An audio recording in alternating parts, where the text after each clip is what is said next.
sonu kötü, kalbi kaybetme gel. Siyahını bırak da gel, derdi sil yeter. Aşka zulmedip küsmesen yeter. Şafağım kararır, daralır geceler. Eline hiç beni koyup sarhoş oldun mu sen? Kaderine boyun eğip dünle küstün mü sen? Yüreğine cayır cayır kor çile saçıp, göz göre göre korku saklayıp, boğazına gömülüp sustun mu hiç? Kal, gittiğin yerde mutlu ol, ya da gel kalbimde tahta sahip ol. Senin gülen yüzüne kurban bu serseri kalbim. Ama karar ver, tutamıyorum zamanı. Kal, gittiğin yerde mutlu ol, ya da gel kalbimde tahta sahip ol.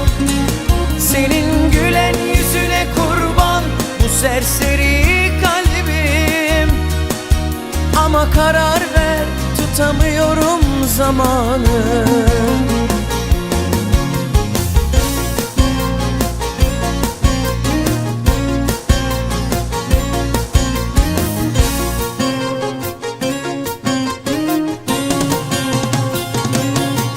İnadına yenilmeden, aşık olmadan gel.